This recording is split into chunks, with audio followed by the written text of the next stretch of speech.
Raise it up, why? Raise it up. Raise it up, why? Raise it up. Hey, raise it up, why? Raise it up. Raise it up, why? Hey, raise it up. Hey, raise it up, why? Raise it up. Raise it up, why? Raise it up.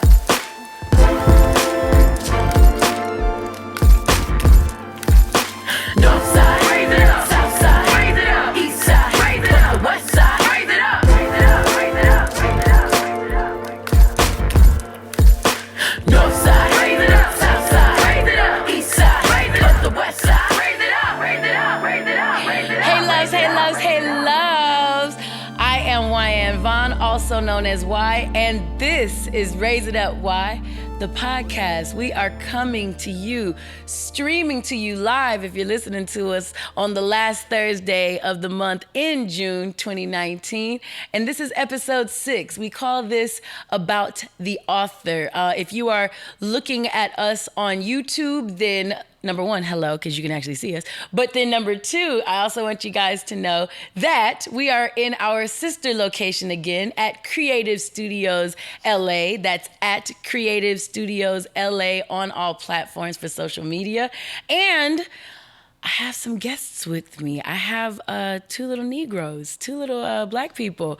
I graciously call them Terren and Erin. That's actually their names, and it works because it just rhymes, and I like them a lot.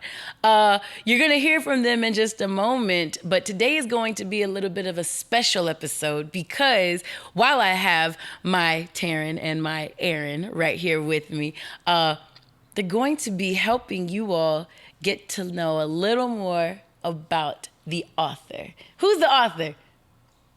Hint, she's also the host. Hint, she's also speaking right now. It's me. So you'll be learning more about that in just a second, but you guys know how I do. Got to bring you guys into our world. So Terren and Erin, you guys can actually be a part of this.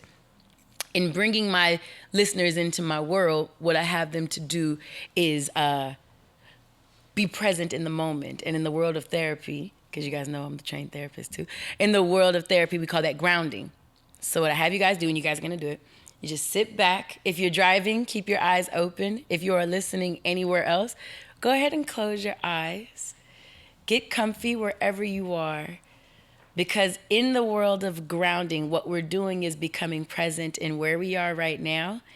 And we're kind of letting outside stay outside for at least the time that you're here with me today. So take a moment to be here with me. I want you to hear my voice. I want you to feel your feet. Wiggle your toes. Touch your nose. And just recognize that you're here. Breathe a breath in. Blow a breath out.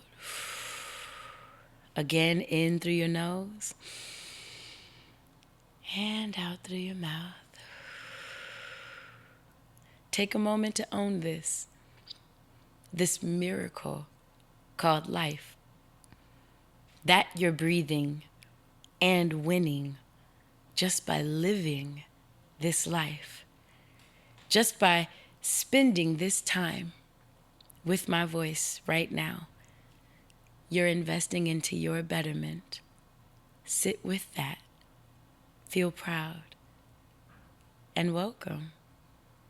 Let's go up, ladies and gentlemen. Let's go up. By this being an about the author, I wanted to, I'm going to do it from memory, but at the same time, just in case, we got it right here. I have a poem, or as Terren in the office at Ujima PCC calls it, a poem. Yeah, shout out my boy Dev. The oh, poems. My Lord. Dev, I'm going to kill you for that. Because, of course, I know that kid, too. Oh, wow, I love that poem. I'll be forgetting which ones I put in this book. I was going to say this nigga, but, well, I guess I just said. Anyways, I'll be forgetting the ones I put in here. So you guys always see me post this and put this beautiful work of art that shouts out to my editor and photographer of the book, James Bananas Foster, helped me to create, all right? This poem I'm going to recite for you all, just so you guys can see. the beautiful photography that's in this here book. This particular poem is called Strange, and I want to share it with you all in our first segment of the day. We're doing 3 segments: a Doux-a-diddy, a raise them up with my babies right here, and we're going to do another Doux-a-diddy. A Doux-a-diddy is when I drop exclusive either music or poetry, and today I'm giving you all first a poem. Excuse me, a poem. A poem. That's it. So I want you guys to know that many years ago, on a day just like today, I was feeling this same kind of way. I was feeling strange, but I was on spring break. So I figure it must be the day that my soul decides to take a mental broom and do some emotional spring cleaning in my brain.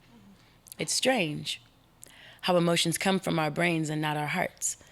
So it kind of makes you wonder if being in love is sort of like being smart. And it's strange to think that if emotions were run off this pink and not this gray matter, would it make our days better? Would the heart's predictability bring love some validity?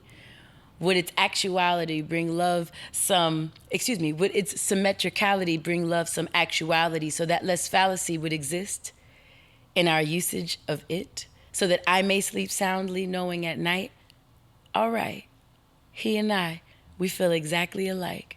Because right now, realize, love is just an interpretation of sensation sent to organs of masturbation, and what's strange is that includes the heart.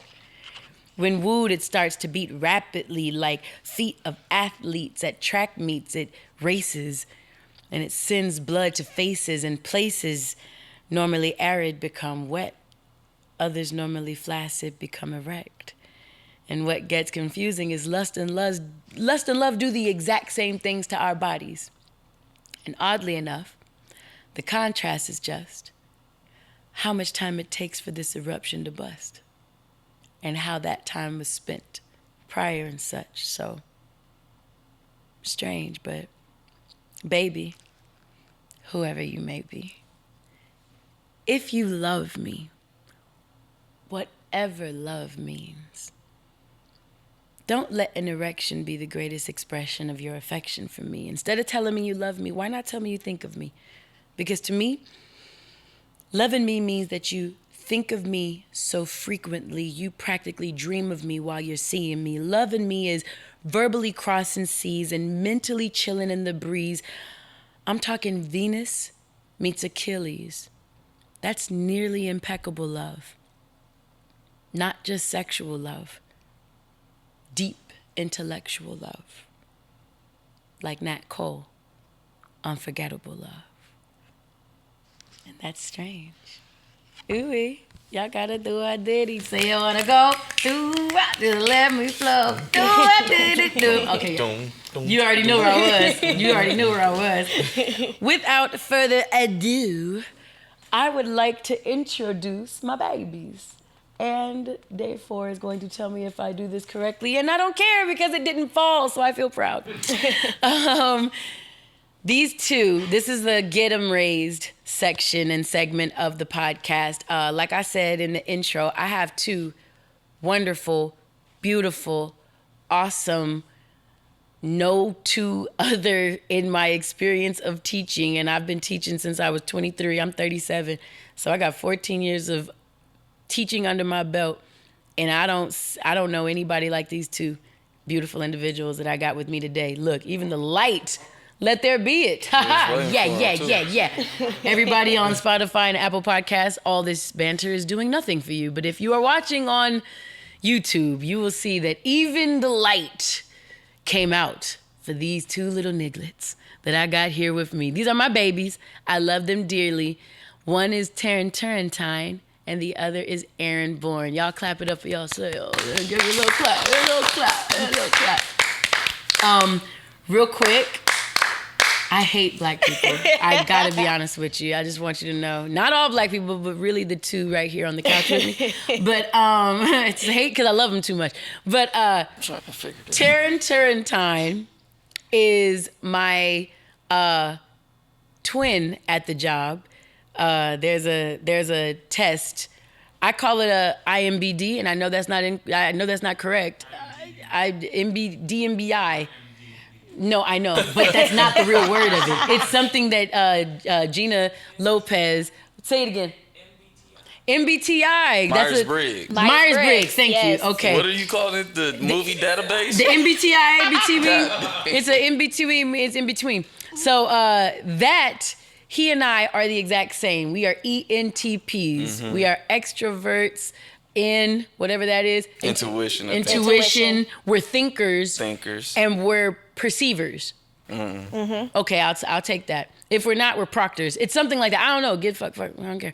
But anyways, the thing is, he and I laugh at the same type of stuff that's not supposed to be funny. Right. We usually can give a glance to one another at the job, and in a very serious moment, both of us know exactly what needs to be done, and we can make stuff happen. He was the president of the Ujima board at the time where I was the advisor, and it was one of my favorite time advising young leaders in my life of advising young leading people ever. And he also is a sociological major, and he's an edutainer just like me. He has his degree in faith. By the end of this couple semesters, he will have his degree By the end of this summer. By the end of the summer, for sure. Let's do it. We're doing it for sure? You talking about The class, the last couple classes. Yeah. By the end of the summer, I'll have that. By the end of the summer. But And they so we're going to already- have him back in this year. They already gave me some certificates and stuff, so I could fake Let's the funk do it. if I want to. I can't stand I him. didn't. Anyways, he's one of my favorite Negroes because he's mine and he is just everything for me. The sociology guy. That's Terren Erin, my ENTP TT. twin at the job. Erin Bourne is my what do we call her? Erin Brockovich? No, you call her Erin Spelling to remember her name. Yeah. No, but she's my, I think you guys know my older sister's name is Wendy, and my sister has a master's degree in international marketing management with an undergrad in communications. That's what I see for Erin. And Erin is my lightweight without ever having consulted her. First time of her hearing it, like one of my PR, very smart communications types of individuals. And knowing her major, I wanted her to be here with me today to get her feet wet, to be on another side of marketing and communications and doing things like that with this platform that I have. I think you guys also know from the first episode that everything I do with this podcast is because young Black men at Ujima PCC, where I teach at Pasadena City College, asked for a platform to be able to speak unabashedly and honestly and authentically, being vulnerable with the use of some stuff like entertainment and hip hop and things like that.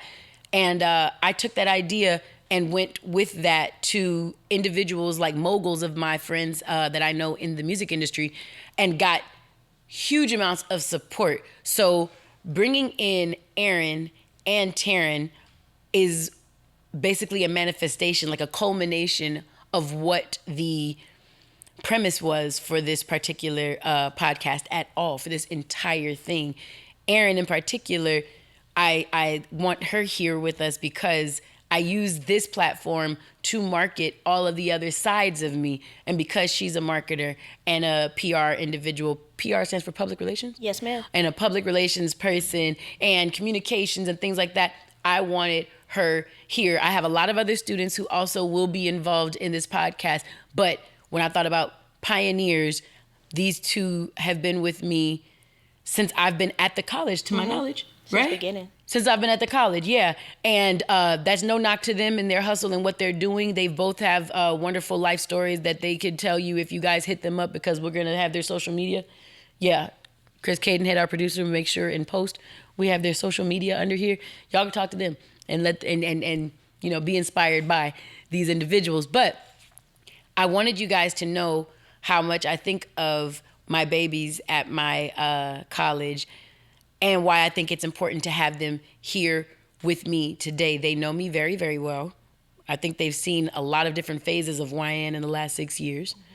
And I think who better to interview me than people I, one, care about, two, who I've seen them grow immensely, and now they get to help introduce my brand and who and what I am to all of you. So without further ado, I think, who won the Kai by Bo? Who won that? Terren, you won the Kai?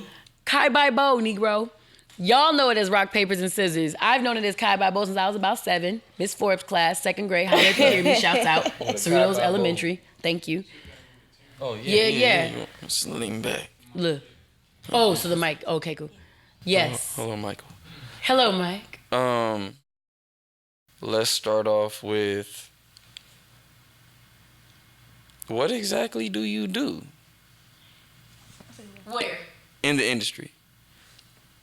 In the music industry, what exactly do you do? That's actually a good question. I get hit up by people. Someone said, "Would you please manage me?" And I said, "I'm not a manager."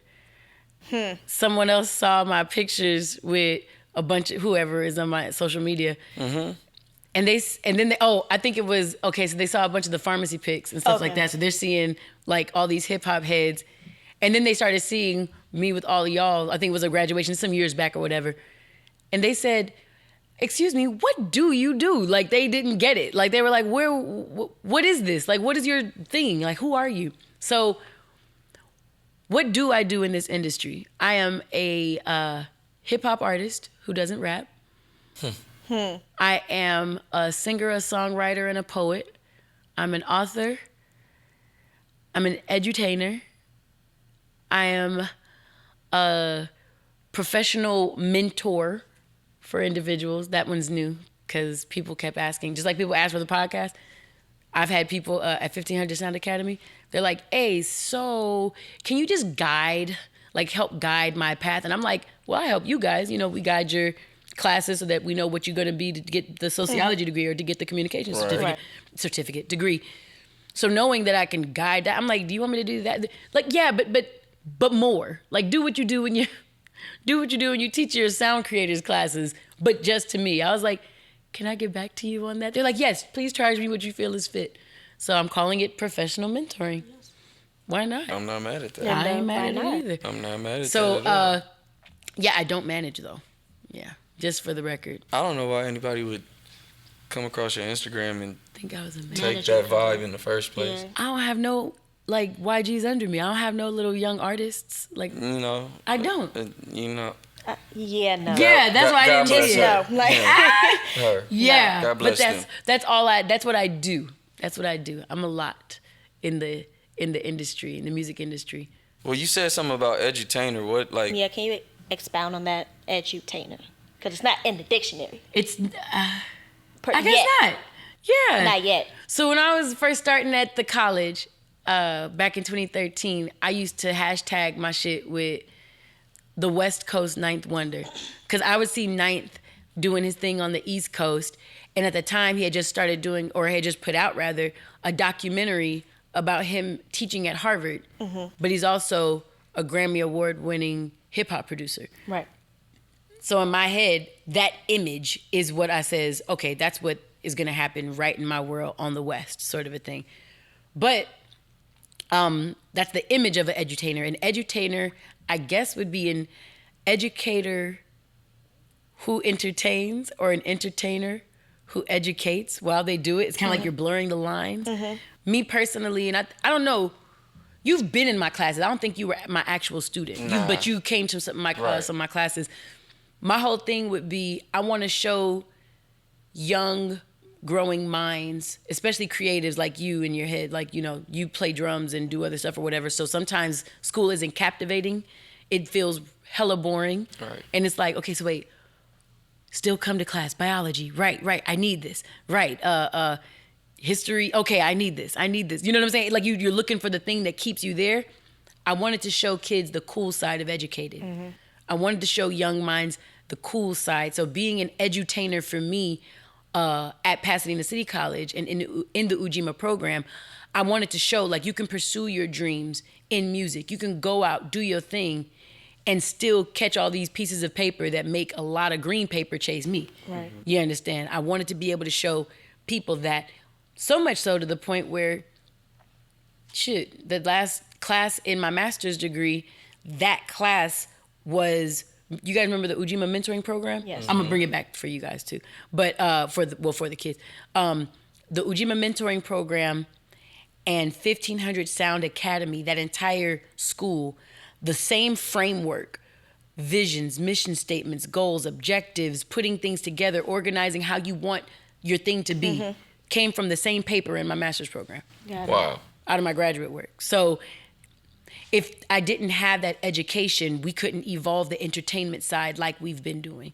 You know what I'm saying? Because I think Rance and James, Lawrence Dobson and James Fauntleroy at 1500 Sound Academy, who come from 1500 or nothing. I have to give all that back stuff because I forget everybody don't know what we do. But I think that they saw the vision for something and they got all the stars and bars, Grammys, money, the success in their worlds, but they don't have a piece of paper that says, I've been to school, so scholastically, you should trust me with young growing minds, give us money, sort of a thing, or give me a building, or not give me, but let us show that we can do it. I think that having me be a part of their team, having me be a part of their team as an edutainer, it's almost like being, y'all remember Blade? Are y'all too young for that? Wesley Snipes? Yeah. I was a daywalker. I'm like, y'all don't know. It's the Y'all. first black superhero. Yeah, I see all my students as hella young, so I don't care if they 31. I don't care what they is, light or nah, hella young or nah. But yeah, when I see myself and how I maneuvered through this industry, I see myself as knowing how to do the 9-to-5 world, which is hard for some creatives sometimes to have that sort of structure, to really stick to a disciplined regimen for your left brain. And then on the flip side, I see it from the right brain, very artistic, free flowing, runny egg yolk, like just let your thoughts flow and go, and you know what I'm saying? Which confuses and confounds people at Pasadena City College. And anywhere else, Los Angeles Unified School District, wherever else, if somebody is so used to a strict regimen, they're like, hold on, no, why are you coloring outside of the lines? It's like, well, you learn the rules, so you break them. What are you talking about? No, we adhere to the rules. I'm like, no, y'all adhere to the rules. As an edutainer, I think it's really important to find your way to be elusive in between the structure of your left brain and the freedom of your right. You know what I'm saying? That's what I think an edutainer is. Okay. Did I answer that? Yeah. Okay. I'm like, might have given You brought more it back questions. around. Yeah. You brought it back around. Okay. So Perfect. what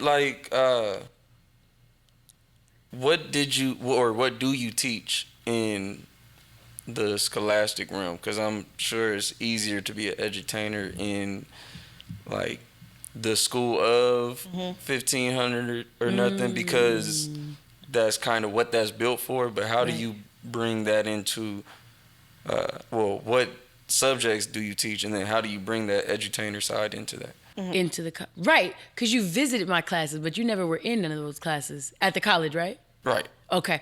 So at 1500 Sound Academy, I did a whole podcast about this last month. I teach a series called Sound Creators.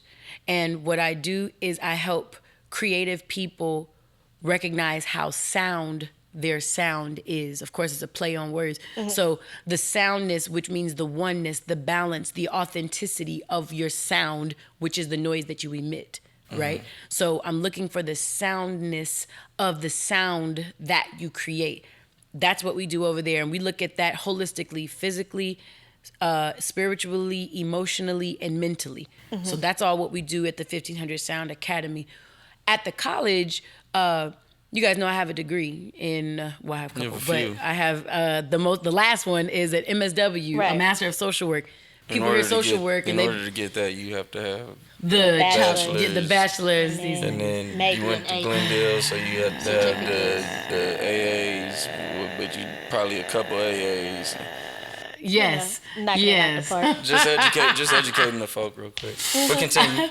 I did my bachelor's in child development and family studies with an emphasis in family life education. I became a certified family life educator, and then went back to school for grad work to do my master of social work. A social worker is not somebody that just takes your kids, hide your kids, hide your wife. It is, you're basically a trained therapist on its most micro level. Got it. On its most micro level, you are a therapist for, a different population. Because, it's not like people who are just, I have a mommy issue. I just want to go pay someone $80 an hour for their 50-minute hour. And then, no, this is, DCFS, Department of Children and Family Services, DPSS, Department of Social Services, CPS, Child Protective Services, or in any of the schools, or, that's where we all can come into play. Talk about a social worker can come into play. Well, the one I focused on in school was school social work. Okay. And I wanted to, in my internship, I was doing one-on-one and group therapy. I would do group therapy with young boys in a group. They were BARLs, BARL. Barrels. Black Adolescent Rap Listeners. Wow. Yeah. That was the name of the group? That was the name of the group. But we had some essays in there, and they was like, don't worry, miss, just leave it alone. I was like, oh. Okay. I was like, well, I wanted to change the name to include you. They was like, no, miss, it's fine. I was like, thank you, sir. But I had them, and we talked about all these masculine issues through hip-hop, but it was all boys. And then I had a couple other groups that we would do, and individual clients as well. I take that type of stuff to PCC because you hadn't had my class either.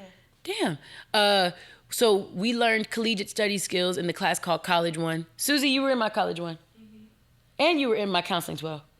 Yeah, Okay. we already did those classes. So, okay. I'm like, some of y'all done took my classes now. But you're the only student who's been my student twice, I think. Yeah. So collegiate study skills in College 1.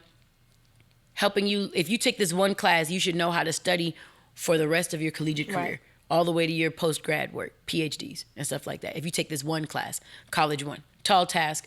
Some people get it, some people don't, whatever. Counseling 12 is personal growth and self-development. That's where we took the Myers-Briggs. No. We took it in our 12. You took, because you had Gina.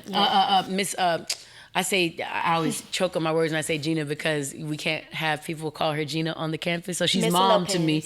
Miss Lopez to everyone else. But Gina Lopez, the director of the Ujima program, is who I'm referring to.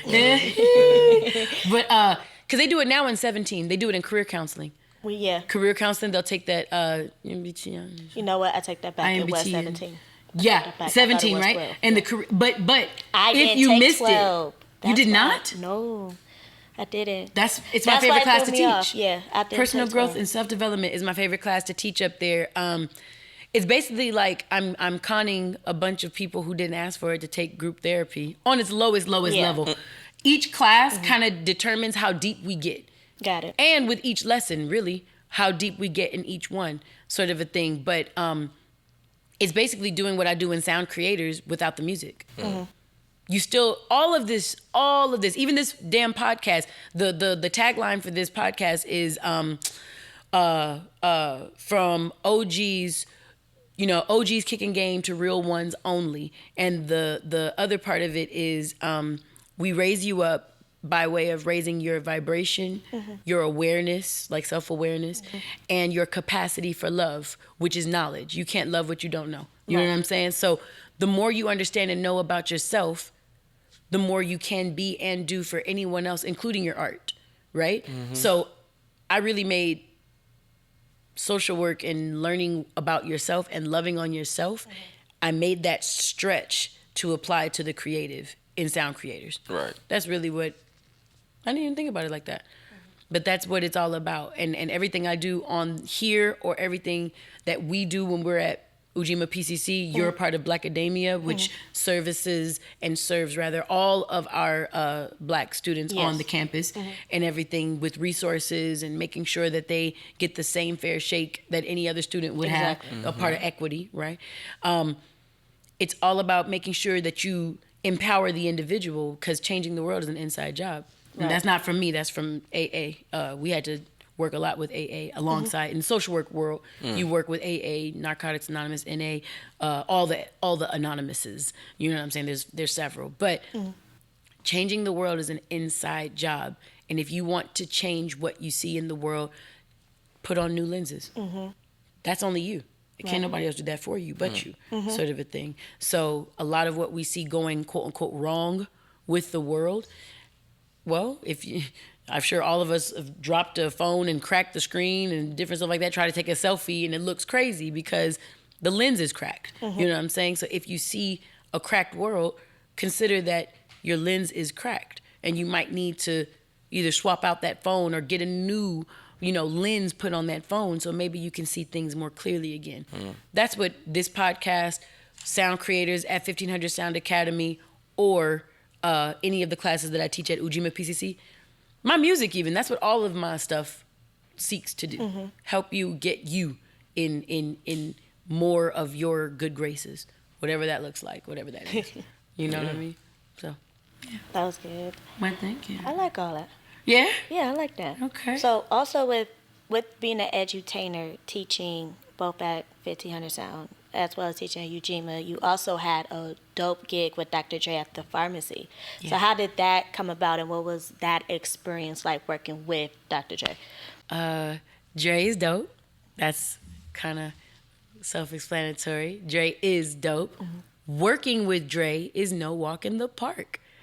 It's no walk in the park because kind of how I say this podcast is from OGs to real ones only. You got to be a real one to remain in that camp. The aftermath, like staff camp, the pharmacy camp or anything like that. And a lot of people, you get to meet how much you think you are the shit. You think you dope. You think you know hard work. You think you know work ethic until you pull 21-hour days with him. 21? After 24 we are given on the side? Yeah. Got it. Y'all remember when I was coming into work and looking like yesterday, smelling like old Snoop weed? You understand? Because I was up all night with the Negroes. Right. I took a nap, put some Listerine, and hit the hot spots and came my black ass to work. Excuses are none. Right. No excuses. I came at my it's so funny. I don't know if you guys see. I'm kind of breaking out in my face, but I'm coming back. When I first started wearing a bunch of makeup, it was I was breaking out in my face because you're not supposed to wear makeup for as long as I was wearing makeup. That's why they tell you not sleep in makeup, right? So you don't sleep in makeup. But the thing is, I wasn't asleep. I was up for 20 and 21 hours a day, taking 2.5, 3 hour naps and starting the whole shit over again. Working the daytime Ujima run with you guys, leave there, commute to the studio or to wherever we were going to be filming pharmacy, and going up with Dre. So working with Dre, to answer that question, is you meeting your maker. It's seeing what the fuck you're made of. And a lot of people out here ain't worth, they can't cut the mustard. You ain't worth the price. Your weight in gold is what they say, sort of a thing. And working with and alongside Dre will reveal who and what you really are to you. How I came about the pharmacy, being my damn self. If I can be straight with you, being my damn self. I went to the Aftermath boys and the camp was getting together. This is 2014. Focus 3 Dots, dope ass producer. Real dope producer. And he was also on Terrace Martin's 3-Chord Fold, right? Okay. That came out in 2013. So a year later, 2014, we've been doing shows. I'm now working at Ujima and doing stuff like that or whatever. But in the interim of that, we're doing shows. We're out and stuff like that. My favorite song on 3-Chord Fold is Focus's song. And he's singing. I didn't know he could sing. It's called Watch You Sleep. And throughout the whole album, Terrace had me to do poetry to kind of connect the different waves of the album, the different feels of the album. And at the end of Watch You Sleep, I have a poem.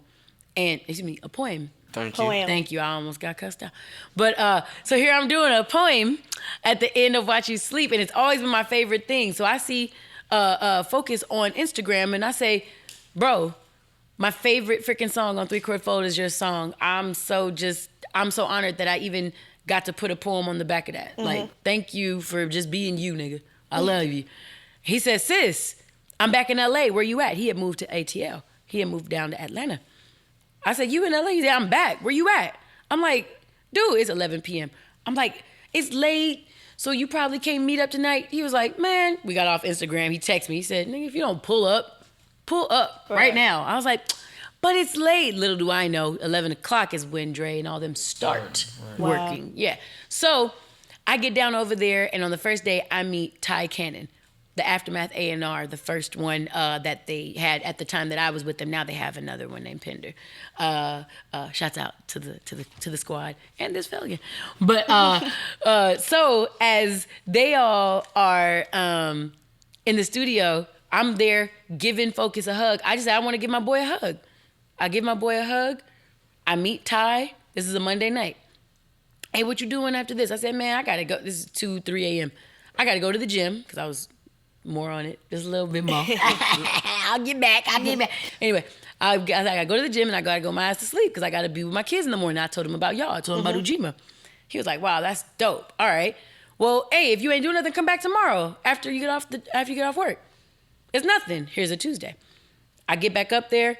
I'm hanging, big chilling with them and everything. They're like, yeah, everything is good, blah, blah, blah, blah. Dang, I need some songwriters. I'm like, man, my whole family, what you need, what you got? I said, plus me. He said, well, you here, let's start with you. Come back tomorrow, let's see if we can't have you to do something, bloody, bloody, well. Here comes Wednesday. I go back for a third day in a row. And I say, hey, got this and that. And they put on some track that Dre had liked. It was for Eminem and Rihanna, one of those stadium songs. You know how they was doing the run of them having a duet? So they got this big old song, and I write something to one of Focus's tracks. Thursday, this man calls me. We've been texting back and forth, me and Ty, texting back and forth. He calls me, hey, sis, your best friend said, I said, my best friend who? Focus? He said, no, Dre. He heard your voice on that demo last night and said, who is that? Why did you guys let her leave? Bring her back here tonight. Wow. I says, excuse me? He said, yeah. His exact words were, bring me that voice. So I don't know what that means. I'm not saying I'm the best singer in the world. I don't think you got to be, personally. But I'm not saying anything about that. He said, bring me that voice back. Right. Thank you. Thank you, Terren. Look, thank you. Thank you, babe. But so I go back that Thursday. He said the most daunting words. Don't ever tell a person like me who's fashion non-forward, who's fashion backwards 360 in a shame spiral. Don't tell somebody, come looking like a star. He said those words to me, 2014. I got off the phone and I went to Armia. Armia and Gina were in the room. These are both Armia Walker. I actually featured her last week on the podcast in the Pay You Do section because she started a line for her and her family and everything like that. But she's the second in command at Ujima, and Gina Lopez is first in command at the time I was third. So I get off the phone with him and I says, y'all, I got to come to the studio looking like a star. And they looked at me like, no, they're like, what are you gonna wear? I said, I don't know what a star looked like. I left there. Gina let me off early. I go to the Americana to walk around in Glendale, to walk around Forever 21 and H&M like, have you seen my child? Like, I'm looking, what does a star look like? What is a star? So I go, put anything together. Girl, oh God, I don't know what I do know what I wore. It wasn't bad. It was all black, wasn't it? I wish. Oh, oops. No, it wasn't all black. It wasn't all black. It had a little brown, little fatigue. You can't really go wrong with fatigue. Can't go wrong with fatigue. No, not fatigue. It was fatigue. Yes, you can. Shut your ass up. No, You didn't. I did. But you can go But you wrong can, with because fatigue. you I are thought right. You could. I thought it was like one of the rules. No, I've seen people go Nigga wrong fuck with some fatigue. fatigue. Oh, dang it. Now I Anyway, know. That's it. Okay. I put on something and I go to the studio and I won because I didn't not look like a star. Boom. And if I didn't look like a star, they didn't tell me. So I just like that they just, let me fake it till I made it. So fast forward, this is all 2014. We in the studio that night. BJ, the Chicago Kid, King Mez, John Connor, Top is in there from Top Dog. Who is that over here? Who is that? I can't see. Marsha? Is she in the room that night? She's but anyways, it's a whole bunch of them. We all in there working on what becomes Compton. I didn't know it was going to become Compton. We were just in there having a ball, sort of a thing. So months later, almost actually 6 months later. 6 months later, it's the day after my birthday, 2015, and I hadn't been in the studio. I was doing more shows with T. I was doing more stuff on the music side. I just didn't have time to be in the studio with them. And you got to think, if it's 6 months before that, then that's finals, it's midterms. So I got a bunch of stuff going with y'all, and then the whole music industry kind of shut down for all the holidays. So it made sense. Makes sense. Okay. Then for spring coming, I got to do all this stuff. So I just wasn't in the studio. When I get back in, it's the day after my birthday, 2015. And Ty Cannon says, "Did I call you?" I says, "No." Now here in my head, I'm like, shit, was I not supposed to be here today? I'm like, look, I'm in trouble. So I'm like, "No, you didn't." He said, "It's crazy because I was thinking about you and I meant to call you. Come holler at me real quick." I'm like, "Oh, okay." We go in the kitchen area of the studio. He says, "Hey, so Drake got this little radio thing that he's thinking about doing." And I immediately, I'm so proud of him. Oh my God, he's not even the radio type.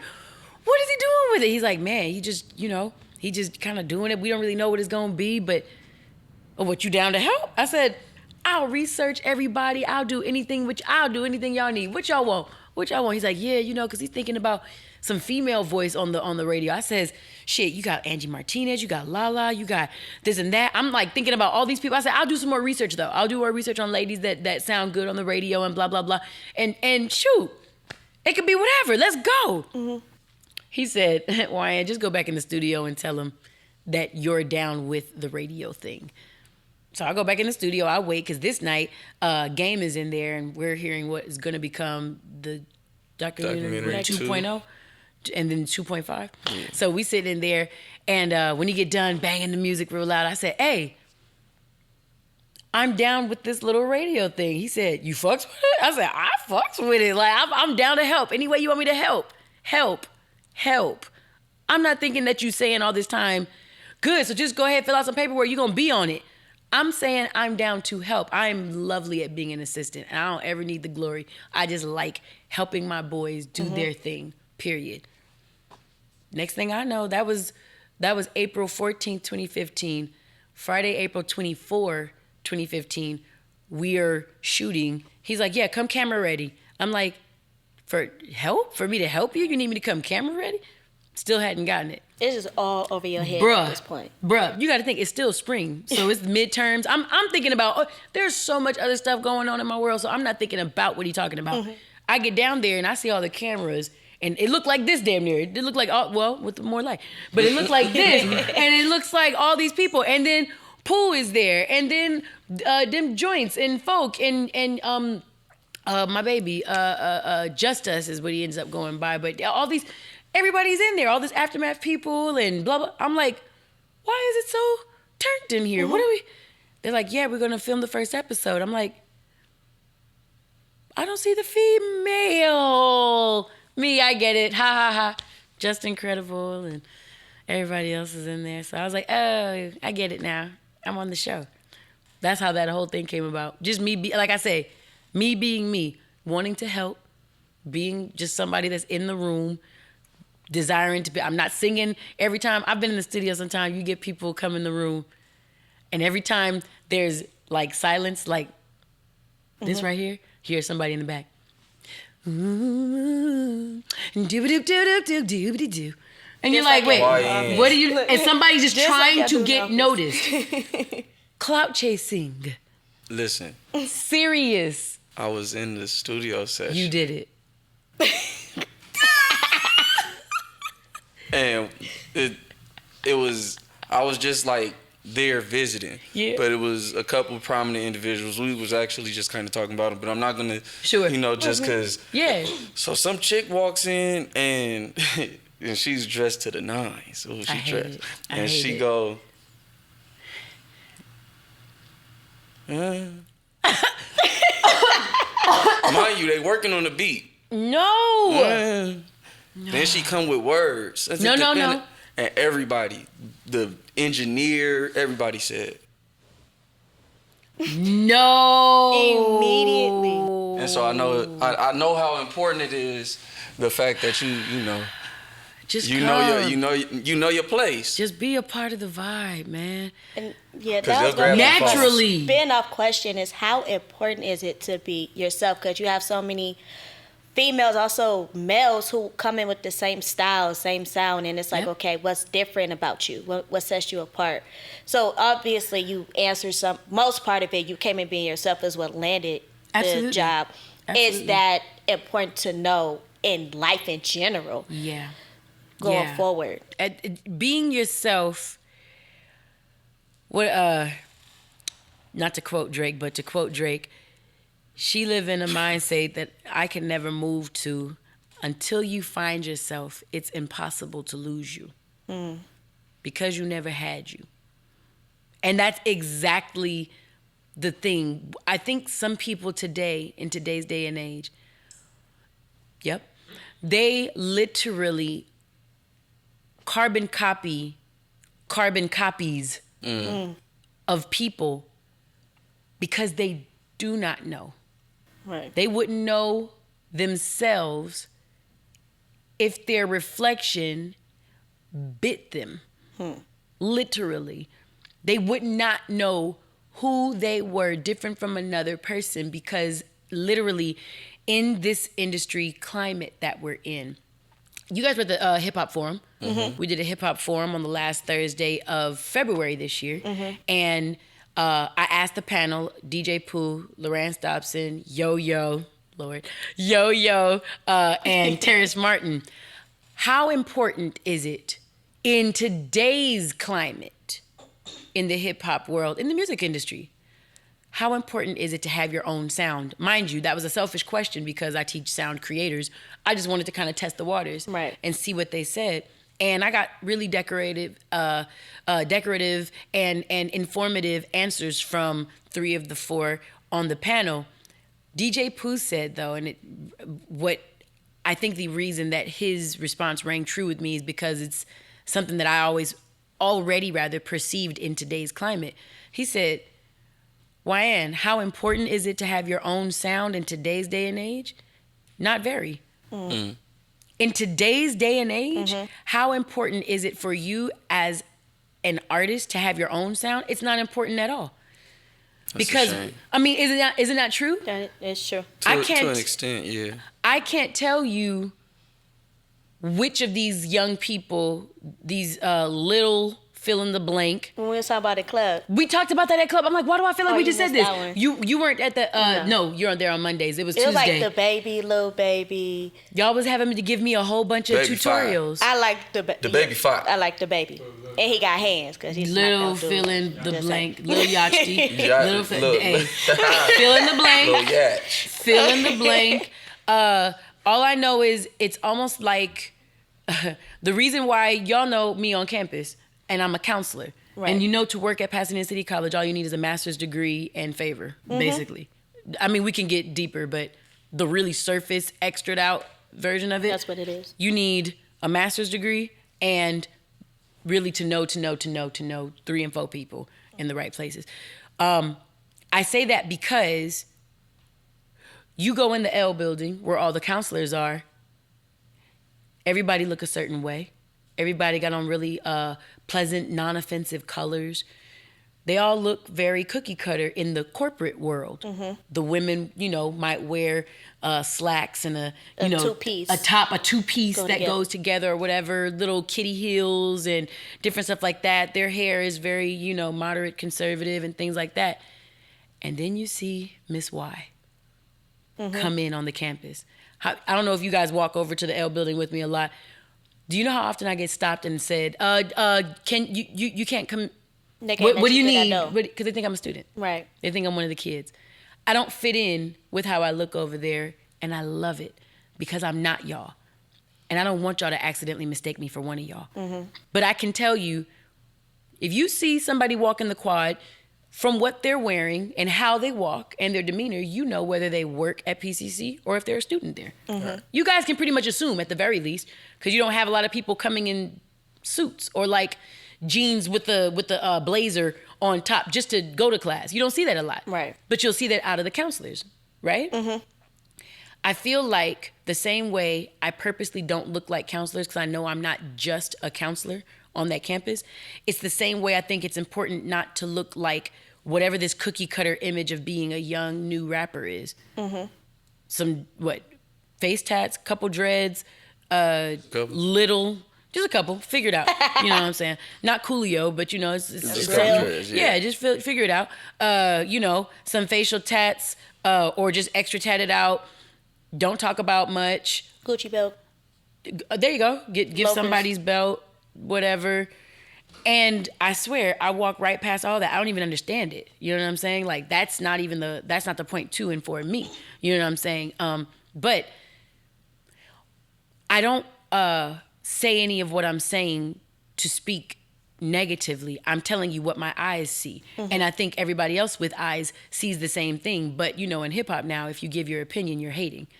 Right. If you give constructive criticism or any criticism that's not, oh yeah, the dopest, hottest selling artist is the best person in the world. If you don't say that, you're hating. Right. So to have your own opinion is hate in today's day and age. So it's, again, something that I stray away from. It's not, it's not my vibe.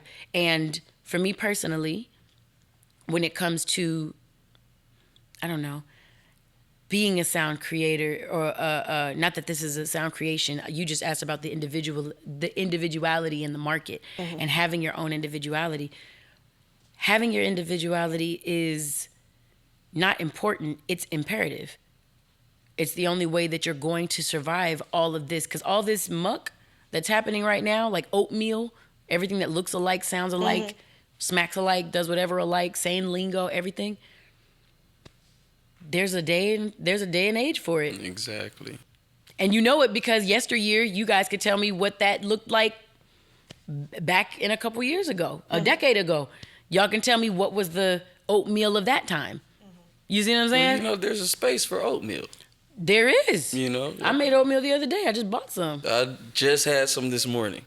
Liar. Just had some oatmeal this morning. Are you serious?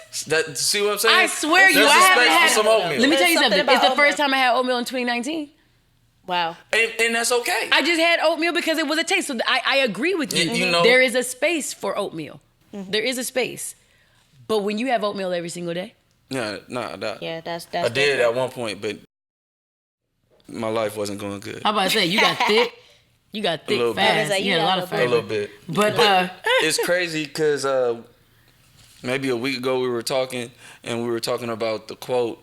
I don't know who is by, but it's like, be yourself so that the people looking for you can find you. And Yeah. Terrace, he kind of at the hip hop forum, Yeah. He did. he shouted out a few people who may have the perception of sound alike, but are literally like sound creators. You Right. know? And Right. so, that's a big deal as far as what you're saying, the individuality yeah. of everything. But Terrace kind of laid it out. But what is your relationship with Terrace? Terry's my brother. He's my brother. He gonna tell you he an only child because he's selfish, because I love him. But no, he is an only child. He's the only child born unto Curly, Dad Martin, and Rose, Mom McKinney. He is literally the only child of theirs. But in this industry, you pick up family. Right. Absolutely. And being born into a musical family, Terrace just ended up becoming my brother. He's been my Negro, Figaro, since I was 16. Nice. So my career wouldn't have cracked off if I didn't know Terrace Martin. Everybody, almost, with the exception of Shanice Wilson, who's my cousin, and everybody else who's family to me in the 70s groups, like the Whisperers or the Temptations or the Stylistics and all them back there, and knowing Billy Paul and all of them, that's through Mom. Almost everybody else I know, including Dre, I can trace back to Terrace. I just told you that story a second ago about getting the pharmacy and everything like that.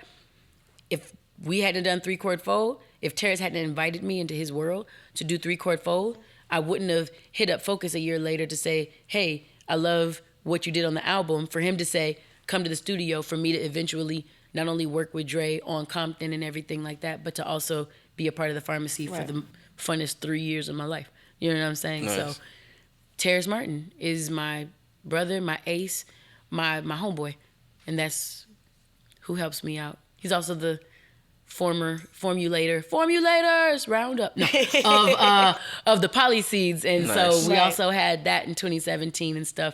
And yeah, man, he does a lot for the culture. I think he's getting props, but he needs even more. Absolutely.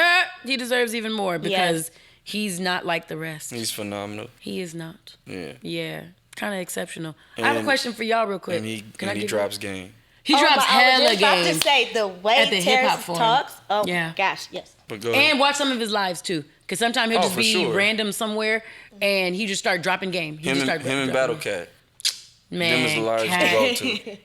Cat's music. I worked out to one of his lives one day, because he's just playing music. He's just doing his thing. I'm like, nigga, I'm out here. Like, why not? Sort Putting of a his thing. whole foot and ass Woo! with them beats. Killer. Press and play. Killer. Preston, Um, play. I like that. Terren, edutainer, you, where do you want to be sociologically with your drumming, everything that you do? Where do you see your education delving into your musicianship and your artistry? That's a good question because I don't really see the two like crossing. And I never realized how much yours crossed until you explained it right now. Right. So that's not really fair to like try to figure the two out right now. But for a while, I just wanted to get my AA, knock that out, and be done because I had already started doing that. Yeah. So I just wanted to finish it. I'm not really a quitter. I don't like quitting on things undone. Yeah. So I was just gonna do it like that, and then I don't know. It's something about my circle of friends that no matter what they're doing, and a lot of them are doing different great things, whether it be touring, drumming, or producing, or rapping. Like they got their degrees, you know, and it just made me want to go knock the rest of it out, you know, and so Because you can.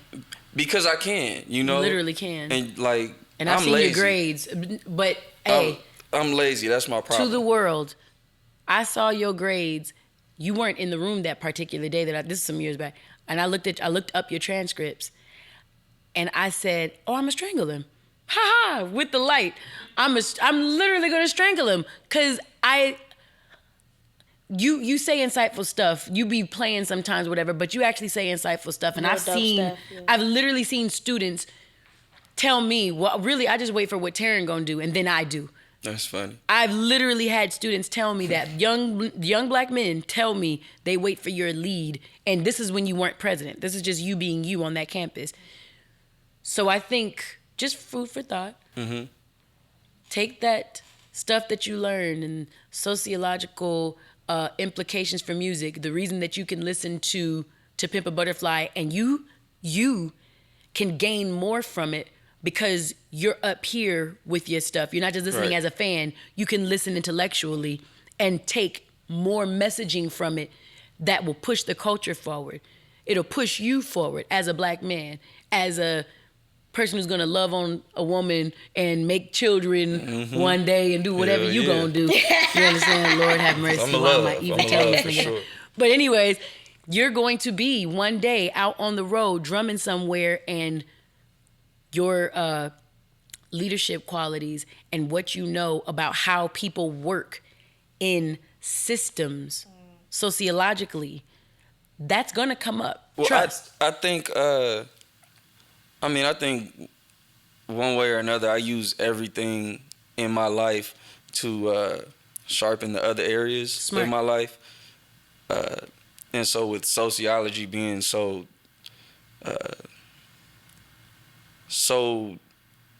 behavior based and being the study of, you know, human behavior, I know it's gonna help me. You know, I just haven't sat and thought of where it would impact, just because for the longest, I just wanted to get my degree. So I was like, Yeah, all right, I'm yeah, going to take yeah. a class here, a class there.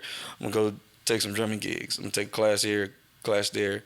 And so, but now I have more direction and more of a motivation to finish. Absolutely. And to actually apply those things. And you're that so I learned. close. Oh, yeah. But You're going to get it done. But not only you, Erin, you are so close. What's keeping you motivated to finish strong, get this communications degree, get your transfer on, and then start working for me? What's going to keep you motivated? Look, you like how I threw that in? She threw that and right. start working right in it. Yeah. For the fact that I found I was pregnant with my last class to finish, Yeah. my son pushes me. Absolutely. So I just want to be able to obtain this degree and further my career with you. Yeah. To let him know that mommy did it. My mom can do it, and that whatever why I push him is because I want you to do the same. Exactly. You're a young black man in this world coming up. We're going to set you apart however it is. Yeah. And so just for me, my push is my son. Damn right. And the paper. Hello. Get Make the a one little bit paper, more make the rest of the paper chase you. Just saying. Hold on, let me see that. This is another good reason. This is another good reason. My Can guy. we get that right? Can we get that right? She got it. She stayed focused. With this beautiful, that was podcast listeners on Spotify and Apple Music. We just put up a picture. My Erin has Nipsey on the back of her cellular device. Okay. He goes with me everywhere. I wanted to leave you all with some Wyann's words of wisdom before we get out of here. I feel like we've done a really good job of, getting my students involved with this particular podcast, having heard some of what you all have said. I want to end out with something that I think ties a couple of the topics that we was talking about just for a second. So this episode called About the Author. Okay. My words of wisdom go like this today. I released my second book of poetry called Write Out last year, July 13th. And before that, I authored a book, 13, she's sitting over there, in 2008. And since this episode is called About the Author, I figured I'd share with you all some lessons that I learned about becoming an author before finally trailblazing my path as a music artist after being born into a family of musicians. So lesson 1 comes from an educator I had in grad school who said, Wyann, the day you stop hiding from yourself in these books, I don't even know if you'll recognize who you are. The lesson here is that the juice in life only comes from getting out of your comfort zone and putting it all on the line. I guess a quotable way to say this is that your safe route isn't safe.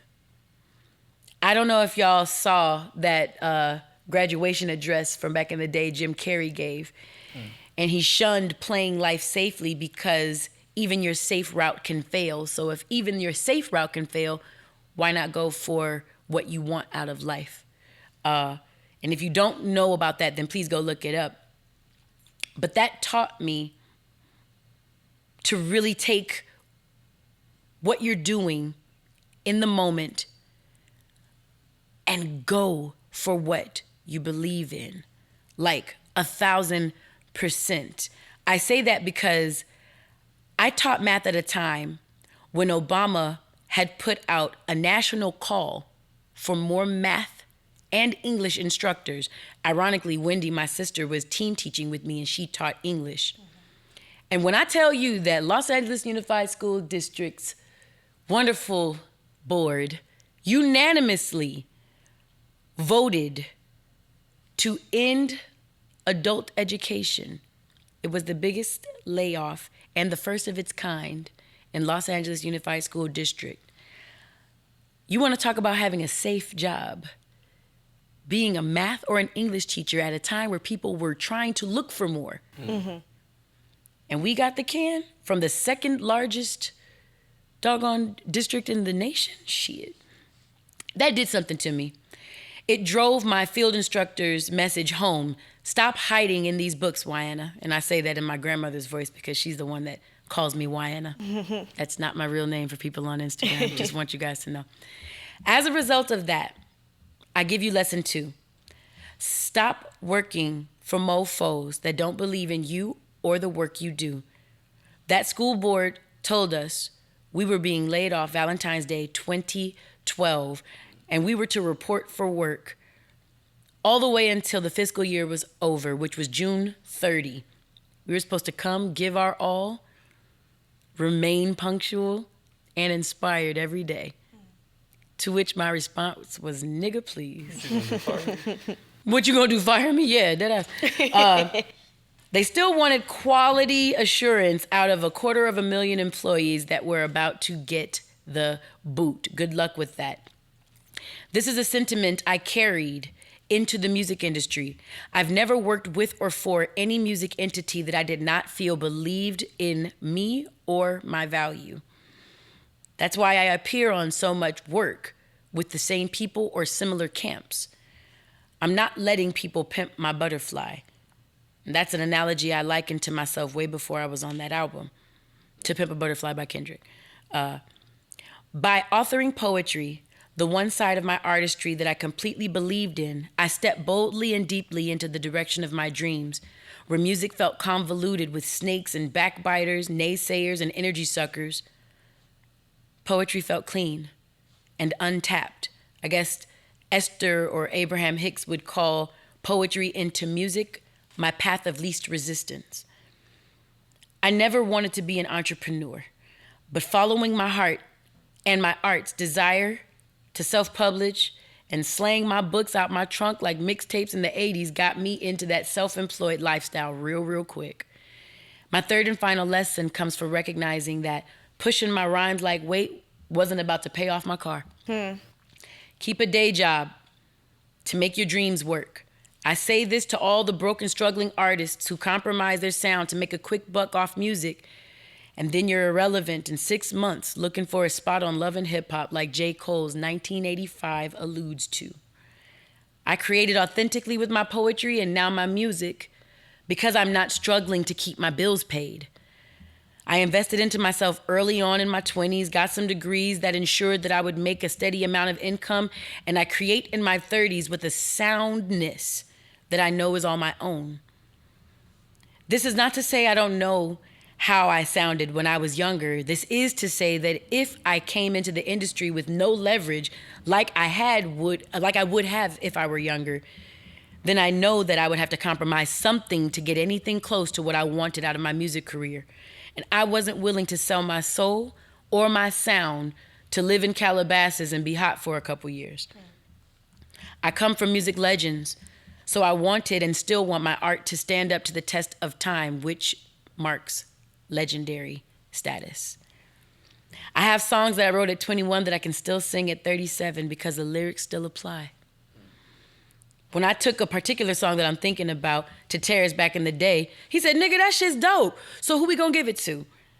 I said, well, me. I want it for my stuff. He said, nah, that's gotta be like Mariah or Toni Braxton. Like you can't sing that. No one wants to hear a 21-year-old who has 40-year-old love figured out. And that's a true story. That story is so true that if you ask Warren G, it's his favorite song of mine still, and he gets mad at me whenever he sees me for not having done the song yet. The point is, I've never had to compromise my sound for $1 because I've never been without $1. Like Nip said, and like Nip did, I invested into myself, secured my revenue stream so that when I do music, I do it authentically and not out of desperation. I work with who I want to work with and get to avoid desperate clout-chasing energy that runs rampant through this industry. I'd rather chill with my students than fake famous people any day of the week. So recapping, your safe choice ain't your safe choice. Lesson number 1, Stop playing yourself small and calling that humble. We shrink ourselves to appeal to lackluster, fear-based folks around us, most of them very close to us. Fuck that. You serve no one with your shoulder slumps and your head held to the ground. Shine big and bright to provide people around you an example of what believing in yourself really, really looks like. Lesson number 2, believe in you while you do what you do. I've had people tell me that my voice wasn't strong. I'm a better poet than a singer, a better background singer than a lead singer, etc. I had an ex tell me I'd be good once I started singing like another singer he enjoyed more. The issue wasn't in any of these opinions of others. They're just showing me their brains and how fucking dumb they were. The issue would have lain in my listening to their crummy advice and stupid opinions. I got me, like you got you. Let other people speak life and death into themselves, but not to you. Lesson 3, work for your dreams. I don't mean work in an efforting sort of way. I mean work in the day so you can live your dreams every night. Don't pimp your talent. Don't force your art to become what'll make the money. Be true to your sound so you can push the culture forward and make legacy moves with your career. You are not copping out, giving up, or losing because you have a day job until things pick up in the music world. Chasing dreams on your homeboy's couch ain't gotta be your reality. Hell, I think that shit eats at your creativity, or at least it shows you a false positive about your art. You ever hear an artist whose first album was groundbreaking, then after that they kind of lose their edge? Mm-hmm. With every subsequent album, they become less and less them. I think that's the result of making great work under unnatural circumstances and crazy stress. You're not showing us your sound as a sound creator when you make music like that. You're showing the world what your art sounds like under pressure, and that's a dangerous cycle to get yourself into. So when you create soundly. How do you create soundly? Get a hold of you. Learn who you are and create from that space. And those are my words of wisdom for today. And before we get out of here,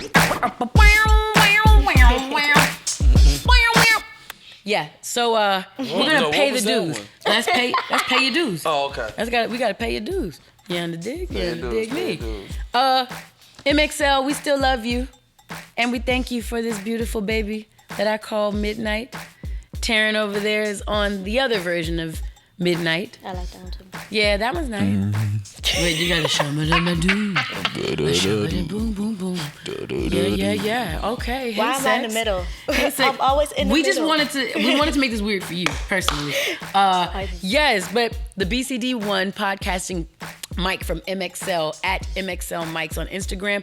Thank you so much again. We never ever forget you. Just like we love to do. Yeah. More than you knew. All right. It's so true. One love. True. This is one of the other products in my cousin Maya I Love to Do Smith's line that you can find at Target, Walmart, Sally's Beauty. She does not pay me to do this. She has not asked me ever to do this. I do this because I love my cousin and I believe in, number one, family. That's first off, of course. Straight up. But I just believe in the fact that she believed in herself, kind of what I was just talking about a second ago. Mm-hmm. She had an idea for something and she just went out and she did it. And it looks great. She does all of her own. And it smells all amazing. Her own branding. All her own branding. I need to put you in contact with her. I just thought about that. Yes. And in addition to my hair stuff, that's at I Love the Do, ILOVETHEDOUX on all platforms. My hair lady, y'all remember my braids? I miss my braids, I'll be honest. I think I'm gonna get them back. Just for a second. Get them back, yes. But yeah, okay. But my hair lady Asian Black, but that's spelled at ASIANBLK. This is Miss QT Taylor, Miss Akrista Taylor. She does my hair. She's so dope and awesome and bomb. She done grown my hair all the way down my back, and I done cut it off. I got the same problem. Yeah, so we're rebuilding. We're gonna get back. Thank you. Also, thank you again, Creative Studios, Los Angeles, for allowing us this beautiful space. Yandere. And last but never least, WyannVaughn.com. WYANNV as in Victor, AUGHN, WyannVaughn.com. Hit us up at the little, envelope emoji. And email a bitch. Hey. Yeah. No, but my team will get back to you, making sure that you guys get you a copy of Write Out. As you can see, I have a Write Out shirt on. This I had a meeting about some merch for Write Out and for the podcast. So we'll see how that ends up shaking out. The same little girl, AJ Smith, she does the God F's with me. Did you guys see me wear that? Yes, I did. It was like sexy. I like that one. So God F's with me. She's like, I would love to maybe design some stuff for you. And I'm like, I would love for you too. Hello. So you guys won't be hearing it on here, but you will be seeing that we are going to sneak and give you guys another Doux-a-diddy and exclusively drop some more music just for the summer. A little something y'all can ride to. Real West Coast. Music? I'm dropping music at the end of this episode. All right. So you got to look at it because you ain't going to hear it right now, but you're going to hear it on the episode. All right. Let me set my timer. Summer vibes, set drop top. set your timer. Let me set my timer. Him. Guys, I don't like them first off, but second off, you guys have been amazing. Thank you so much for tuning in. I appreciate all the subscriptions, all the positive feedback when you leave it for me on Spotify, Apple Podcasts, and right here on YouTube if you're watching with us. Y'all, we have had a great time with you. My name is Wyann Vaughn. I also go by Y. And this, ladies and gentlemen, has been another episode of Raise It Up, Y, the podcast. Stay real, y'all.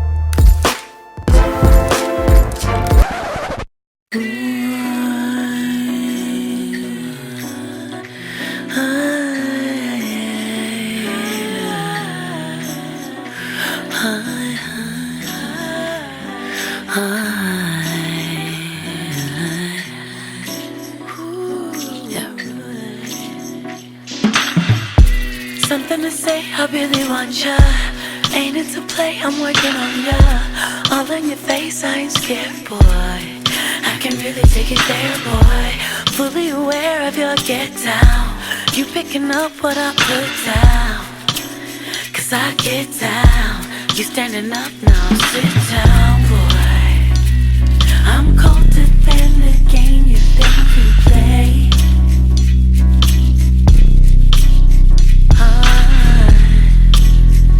But I get hotter than the summer in LA. Ooh, oh. And it's a sweet, sweet summer. A sweet, sweet summer. Don't hesitate, don't run, boy. Cause it's a sweet, sweet summer. Yeah, a sweet, sweet summer. So come and take this number. Ooh. You're so sexy, sexy. You're so sexy, sexy. You see me shaking it down, shake it. You should be breaking it down, break it. You're so sexy, sexy. Ooh, you're so sexy, sexy. You see me breaking it down, break it. Now watch me shake, shake, shake, shake, shake, shake. Back in the day, I didn't know what even to say or how to love ya. Ain't no mistake that we're here, boy. And I don't even care. Let all these people say, stay with me. I'm colder than the game you think you play. Ooh, oh, yeah.